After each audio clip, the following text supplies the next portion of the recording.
같으면 이스라엘 12지파를 축복한다니요. 축복이 아니라 오히려 12지파를 저주하고 그리고 하나님을 원망할 것 같습니다. 왜냐? 마지막 순간에 하나님께서 모세에게 뭐라고 말씀하십니까? 너만 약속의 땅에 들어가지 못할 것이다. 아니, 혹시 갈렙이나 여호수아도 못 들어간다면 이해가 되지만 쟤네는 되는데 왜 나만 안 되는 겁니까? 그리고 목이 곧았던 이스라엘 12백성은 되는데 12지파는 되는데 왜 나는 안 되는 겁니까? 하나님, 내가 도대체 얼마나 하나님께 잘못을 했습니까? 하나님을 원망하고 불평하고 그리고 12지파를 축복하는 것이 아니라 너네 때문에 내가 이렇게 되었다, 그들에게 그 불편한 마음을 쏟아 놓을 것 같습니다. 그럼에도 불구하고 마지막 순간에 모세가 이스라엘 12지파를 꼼꼼히 챙겨가면서 축복하고 있습니다. 모세가 이렇게 축복할 수 있었던 것은 모세는 나이가 들고 신앙의 연수가 쌓일수록 늙어가는 사람이 아니라 익어가는 사람이었기 때문에 그래요. 젊은 날의 모세였으면 가당치도 않습니다. 젊은 날의 모세는 즉흥적이고 그 얼마나 사나운지 몰라요. 그런데 모세가 마지막 순간에 가서는 익어 있는 그런 하나님의 사람이었기 때문에 그래요. 여러분, 하나님의 사람은 나이가 들수록 늙어지는 것이 아니라 익어져야 하는 줄로 믿습니다. 나이가 들수록 언어도 익어가고 성품도 익어가고 주변 사람들을 대하는 태도도 유연하게 익어가야 합니다. 특별히 얼굴 표정도 익어가는 사람이 될 수 있기를 축원합니다. 그런 의미에서 옆에 분 바라보면서 얼굴이 익었습니까? 늙었습니까? 여러분 활짝 웃으면서 그렇게 축복했으면 좋겠습니다. 당신은 익어가는 사람입니다. 이렇게 한번 인사해볼까요? 자, 시작. 당신은 익어가는 사람입니다. 당신은 익어가는 사람입니다. 여러분, 제가 이 인사는 어떻게 하라고 했어요? 어금니가 2개 보이라고 했더니 고구마를 뭐 여기다 가슴에다 품고 인사를 하는 것 같은데, 여러분, 우리가 웃는 대로 우리의 인생의 방향이 결정되게 되어 있어요. 이 시간 옆에 분 바라보면서 다시 인사하는데, 당신은 딱 봐도 믿음의 사람입니다. 이렇게 한번 인사해 보겠습니다. 시작. 당신은 딱 봐도 믿음의 사람입니다. 딱 봐도 믿음의 사람입니다. 여러분, 우리가 학교에서도 딱 봐도 선생님은 믿음의 사람이라고, 그리고 마트에 가서도 혹시 교회 다니세요? 딱 봐도 얼굴에서 벌써 믿음의 사람으로 익어지는 우리 모든 믿음의 성도들이 될 수 있기를 주님의 이름으로 축원합니다. 오늘 우리가 나누게 될 말씀은 예수님의 산상수훈의 말씀입니다. 이 산상수훈은 마태복음 5장부터 7장 이렇게 기록이 되어 있는데, 산상수훈은 무리가 아니라 예수님께서 산으로 제자들을 부르시고 이 제자들이 삶의 현장에서 어떻게 살아야 되는지 그 제자들의 삶을 이야기하는 말씀이 산상수훈의 내용입니다. 마태복음 5장, 6장, 7장 이 적지 않은 양인데, 산상수훈을 한마디로 말씀하라고 하시면 저는 이 산상수훈은 한마디로 구별된 삶이다, 다르게 사는 삶이다. 예수님께서 원수 갚는 것도 다르게 하고 구제하는 것도 다르게 하라. 누군가가 오른뺨을 돌려치면 어떻게 하라고요? 그냥 조용히 왼뺨을 이렇게 돌려대고, 구제하는 것, 오른손이 한 것을 왼손이 모르게 하라. 여러분, 산상수훈은 다르게 사는 제자의 삶, 구별된 삶입니다. 우리가 예수님의 부름받은 제자가 되는 줄로 믿습니다. 우리의 삶 속에서 늙어진 표정이 아니라 익어진 삶의 표정을 보여주시고 구별된 그런 제자의 삶을 살아가는 우리 믿음의 성도들이 될 수 있기를 축원합니다. 이 산상수훈의 시작은 예수님의 제자는 이렇게 살고 저렇게 살고 이렇게 살고 말씀을 쭉 이어가는데, 그 출발은 먼저 복을 약속해 주십니다.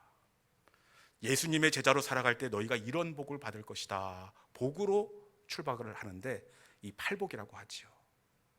여러분, 예수님 때문에 안 맞아도 되는 오른뺨을 맞고 예수님 때문에 안 가도 되는 심리를 간 제자들에게 주시는 복, 궁금하지 않습니까? 도대체 어떤 복을 주시려는지, 제자들이 받는 복이 무엇이냐? 우리 마태복음 5장 3절에 있는 말씀 같이 한번 읽어보겠습니다. 자, 시작. 심령이 가난한 자는 복이 있나니 천국이래 그들의 것임이요. 네, 이럴 줄 알았어. 예수님께서 심령이 가난한 자는 복이 있다, 가난이 복이라고 이렇게 말씀을 하십니다.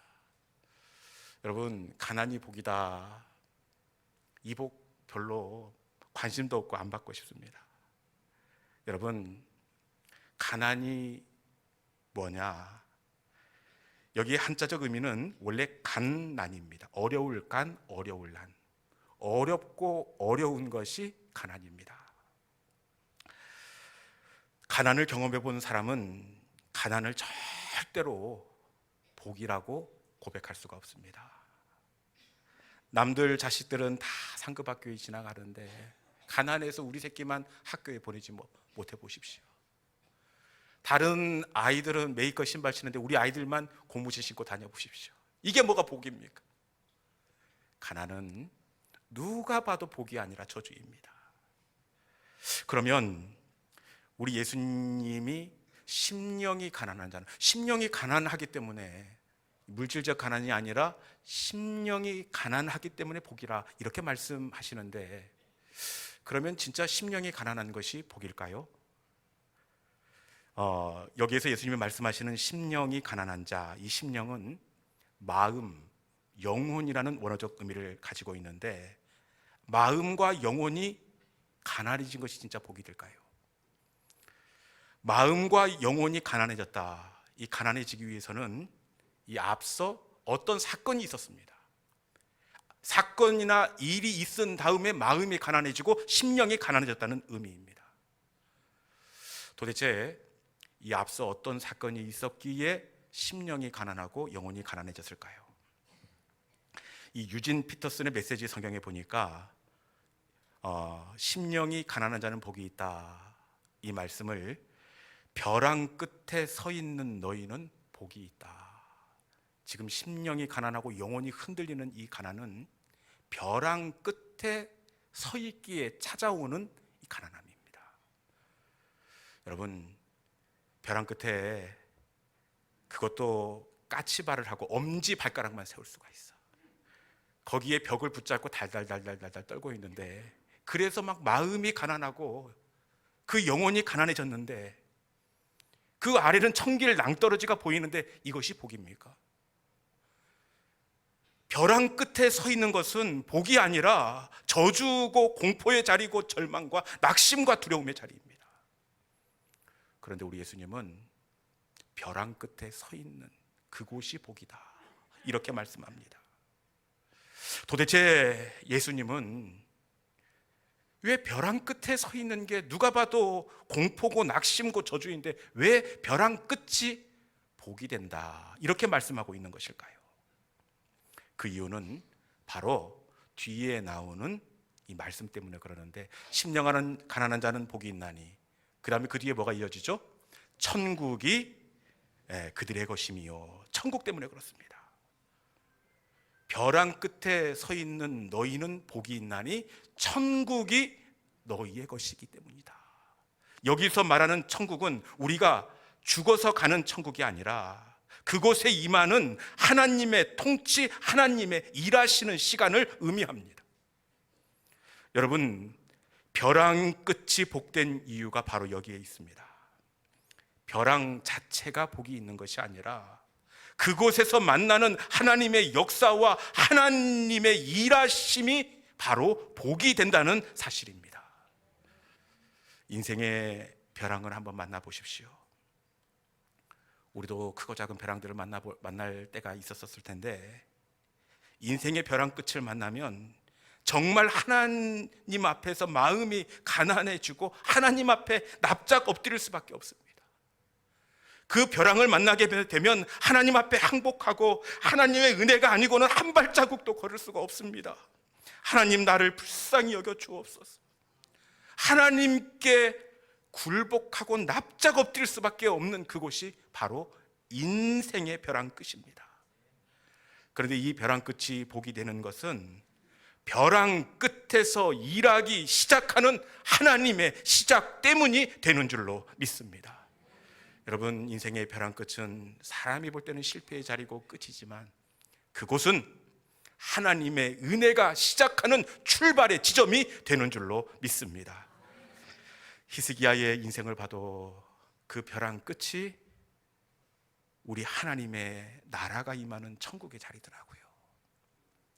이 히스기야, 이 사람 참 그 벼랑 끝을 넘어서기가 쉽지가 않았는데 히스기야의 인생 14년, 왕위에 등극한 14년째 되던 해에 한 가지 일이 일어나도 굉장히 이게 감당하기가 어려울 터인데 이 겹쳐서 일어나요. 우리도 어떤 일을 하다 보면 그 해는 참 넘어서기가 어려운 그런 해가 있지 않습니까? 그런데 히스기야의 14년, 이 시간은 정말 너무나 가혹하고 냉혹한데 히스기야의 14년 어떤 해였느냐? 열왕기하 18장 13절 말씀 같이 읽어보겠습니다. 열왕기하 18장 13절에 있는 말씀, 히스기야의 14번째 왕위에 올라가던 그의 어떤 일이 있었는지 같이 읽습니다. 자, 시작. 히스기야가 왕 14년에 아스르 왕 사네립이 올라와서 유다 모든 견고한 성읍들을 쳐서 점령하매. 아멘. 히스기야가 왕위에 올라간 14년째 되던 해에 아스르 왕 사네립이 올라와서 견고한 성읍들을 쳐서 점령하였다. 지금 점령하고 오는 중입니다.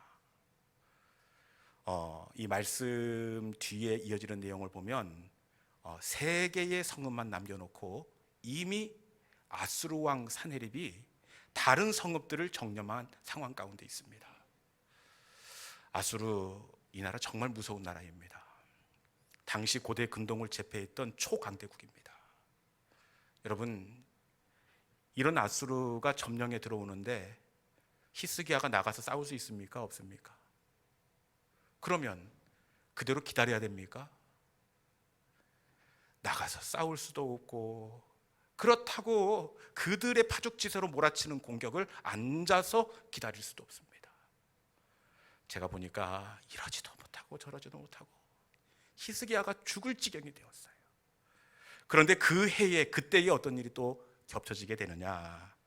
열왕기하 20장 1절에 있는 말씀 같이 한번 읽어봅시다. 그 해에 어떤 일이 있었는지, 그때로 시작하는데 그때가 히스기야 14년째입니다. 같이 읽어볼까요? 자, 시작. 그때에 히스기야가 병들어 죽게 되매 아모스의 아들 선지자 이사야가 그에게 나와서 그에게 이르되 여호와의 말씀이 너는 집을 정리하라.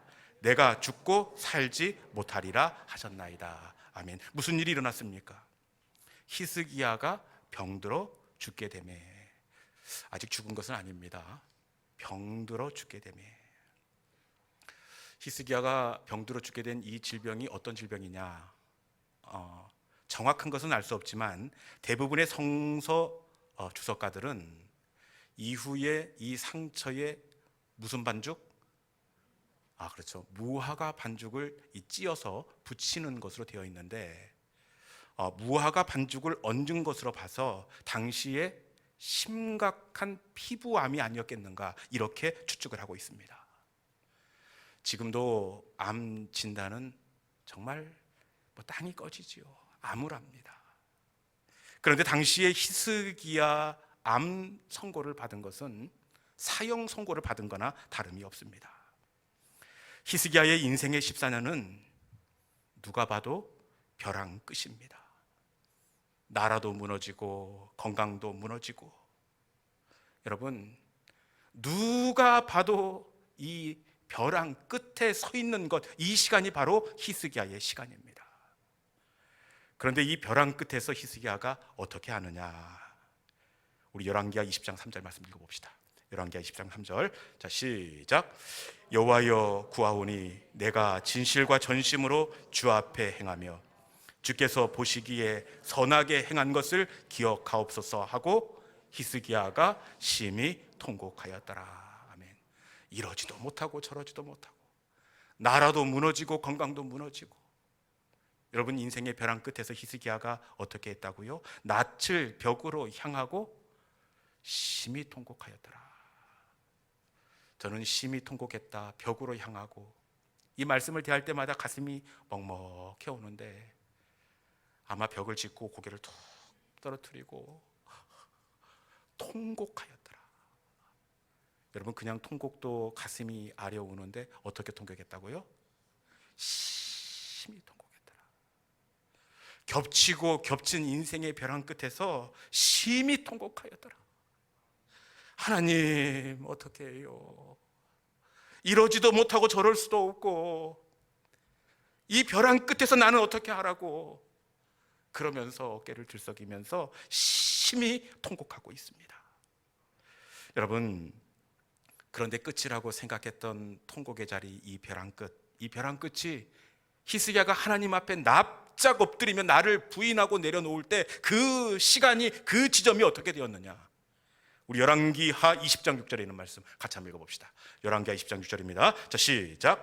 내가 내 날에 15년을 더할 것이며 내가 너와 이 성을 아수르 왕의 손에서 구원하고 내가 나를 위하고 또 내 종 다윗을 위함으로 이 성을 보호하리라 하셨다 하라 하셨더라. 아멘. 여러분, 벼랑 끝이 어떻게 되었습니까?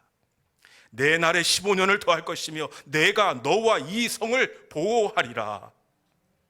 여러분, 벼랑 끝에서 하나님이 히스기야의 생명을 연장시켜 주셨고 벼랑 끝에 있었던 나라를 보호해 주셨습니다.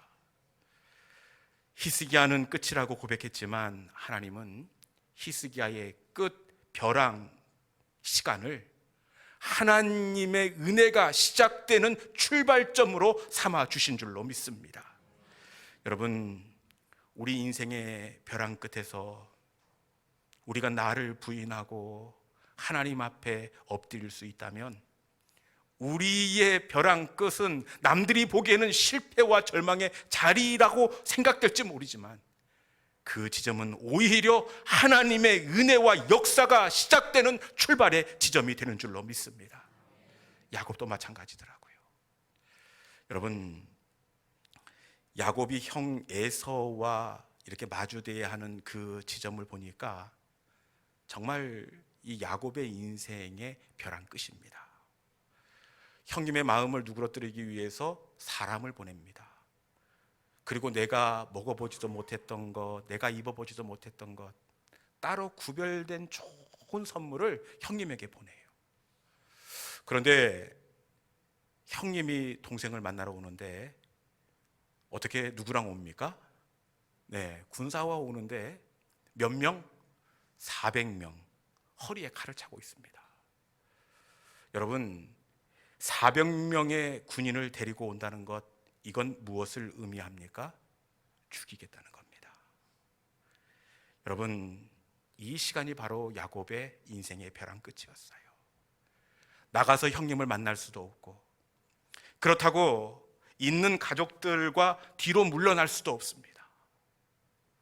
이러지도 못하고 저러지도 못하는 이 시간이 바로 야곱의 인생의 벼랑 끝이었습니다. 그런데 이 벼랑 끝에서 이 야곱이 어떻게 하느냐. 여러분, 우리 창세기 32장 11절에 있는 말씀 같이 한번 읽어봅시다. 창세기 32장 11절에 있는 말씀. 자, 시작. 내가 주께 간구하오니 내 형 에서의 손에서 건져내옵소서. 그가 와서 나와 내 처자를 칠까 겁이 나기 때문이니다. 아멘. 이 벼랑 끝에서 야곱이 어떻게 합니까? 그 밤에 야복 강가에서 하나님 앞에 납작 엎드립니다. 그리고 나서 이 야곱의 기도를 보니까 하나님, 형 에서가 와서 나와 내 처자들을 칠까 겁이 납니다. 겁이 납니다.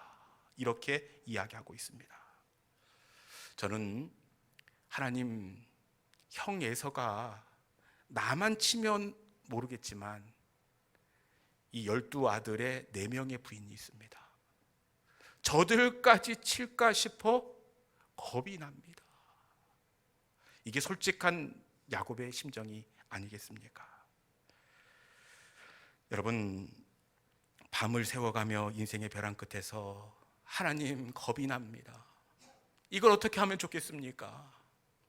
하나님 앞에 납작 엎드리고 하나님의 은혜를 구할 때에, 여러분, 우리 하나님은 야곱의 벼랑 끝이 하나님이 일하기 시작하시는 출발의 지점으로 삼아주시는 줄로 믿습니다. 하나님은 이때의 형 에서의 마음 가운데 찾아가셔서 그의 마음을 녹여주시고 동생을 향한 긍휼의 마음을 불어 넣어주셨습니다. 야곱의 벼랑 끝이 아니라 오히려 하나님의 역사가 시작되는 출발의 지점이 되게 해 주셨습니다.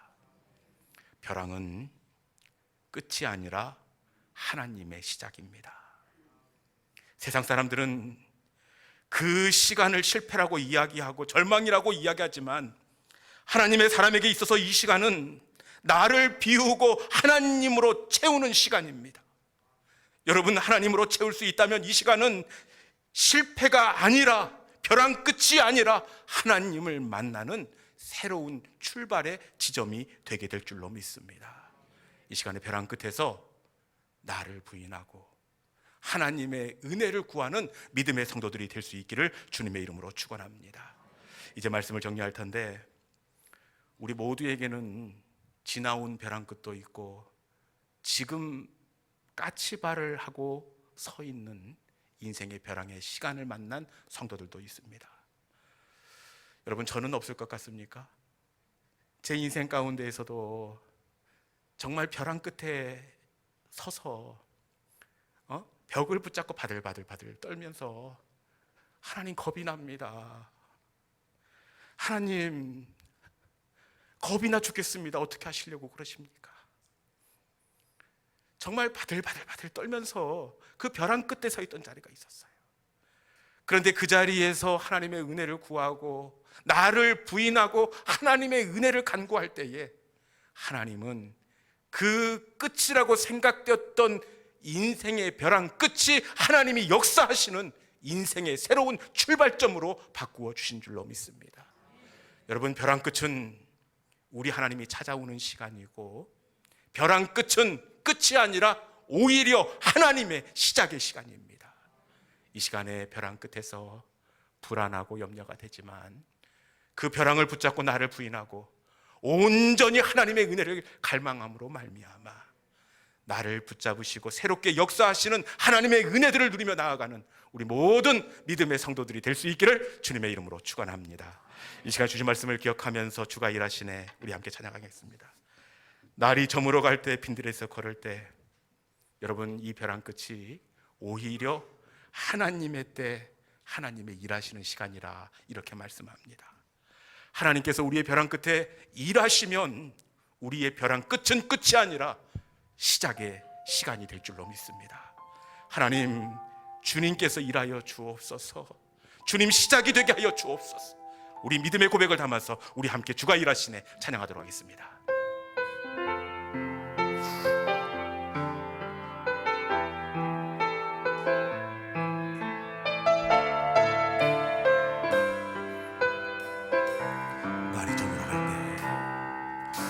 날이 저물어 갈 때, 빈들에서 걸을 때, 그때가 하나님의 때.